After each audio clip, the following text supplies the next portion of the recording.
బూతు కొంచెం సెటైర్, తెలంగాణలో ఉండే శాస్త్రాలు చెప్పి తిట్టడం వేరు, అచ్చంగా ఇట్లాంటి బూతులు మాట్లాడటం వేరు, కొంచెం డిఫరెన్స్.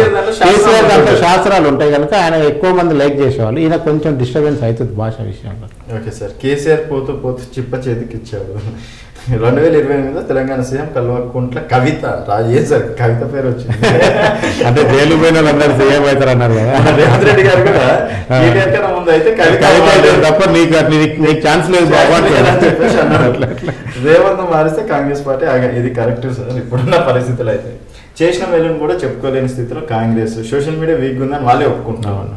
రేవంత్ కు కేబినెట్ సహచరుల నుంచి పూర్తి మద్దతు లేదు, అది జరగని పని. రుణమాఫీని ప్రచారం చేసుకోలేకపోతున్న కాంగ్రెస్ ఎమ్మెల్యేలు, సోషల్ మీడియాను బాగా వెనుకబడుతున్న కాంగ్రెస్. ఓకే, కేసీఆర్ నిర్బంధ పాలన నుంచి విముక్తి కలిగించొద్దంటున్న సామాన్యుడు. కష్టం వస్తే చెప్పుకోవడానికి కాంగ్రెస్ ప్రభుత్వం వేదిక అయినా ఏర్పాటు చేసింది, గతంలో అది కూడా లేదు. ఇప్పుడు మంత్రులు కూడా గాంధీ భవన్కి వస్తున్నారు. పాత పథకాలు కంటిన్యూ చేయకపోవడం వల్ల రేవంత్ పై నెగిటివ్. కొత్త హామీలను అమలు కావాల్సిన నిధులు లేవు. భూసేకరణ విషయంలో వెనక్కి తగ్గడం మంచిదే. 2 విషయాల్లో తగ్గారు సార్, ఒకటి నిర్మల్, ఒకటి లభిచేయడం. కేసీఆర్ ఫామ్ హౌస్ దాటకపోవడం మంచిది కాదు.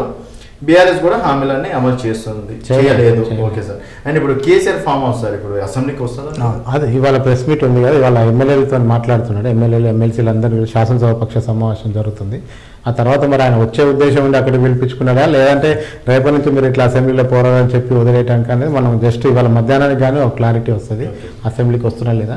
ఏమైనా ఆయన ఈ రాష్ట్రానికి ప్రతిపక్ష నాయకుడు, ఆయనకు ఒక రాజ్యాంగబద్ధమైన హోదా ఉంది. ఈ రాష్ట్ర ప్రజలకు ఏదైనా అన్యాయం జరుగుతుంటే ఒక ప్రతిపక్ష నేతగా వచ్చి సరి చేయాల్సిన బాధ్యత, ప్రభుత్వాన్ని అలర్ట్ చేయాల్సిన బాధ్యత ఆయన పైన ఉంటుంది. అది కేసీఆర్ నువ్వా నేనా కానీ ఆ పోస్టుకు ఇంపార్టెంట్ ఉంటుంది. సో ఖచ్చితంగా ఆ పోస్టుకి గౌరవంతోనైనా అసెంబ్లీకి వచ్చి ప్రజా సమస్యల మీద మాట్లాడితే బాగుంటుంది. అసెంబ్లీలో ఎలాంటి రాజకీయాలు జరుగుతాయని తర్వాత విషయం, కానీ అదే ప్రతిపక్ష నేతగా అసెంబ్లీకి రావాల్సిన బాధ్యత అయితే కేసీఆర్ మీద అయితే క్లియర్ కట్. ఇది ఈ ప్రభుత్వం మీద జనానికి పెద్ద కోపం లేదు, అట్లాని నెత్తినెక్కించుకొని ముద్దు పెట్టేంత ప్రేమ లేదు. అంటే అట్లని ఇమీడియట్గా రేవంత్ రెడ్డి మొత్తానికి ఏం పనికి రాకుండా పోయిందని చెప్పడానికి లేదు. బీఆర్ఎస్ యొక్క ప్రభావం కూడా తగ్గలేదు ఇంకా జనాల్లో. సో రాజకీయంగా బీఆర్ఎస్ని కొట్టాలంటే గ్రామస్థాయి నుంచి బీఆర్ఎస్ పార్టీని వాళ్ళు పకడ్బందీగా క్లోజ్ చేసుకుంటూ వస్తే తప్ప రేపు స్థానిక సంస్థల ఎన్నికల్లో బీఆర్ఎస్ పోటీలో లేకుండా పోతారు. లేదు ఈలోపు ఎమ్మెల్యేలు అందరూ జాయిన్ అవుతారంటే మీకు 4-5 వచ్చారు, ఆ తర్వాత ఇబ్బంది అయిపోయింది, కోర్టుకు పోయింది, కేసు అంతా హడావుడి అయింది. సో ఏం జరుగుతుందో చూడాలి.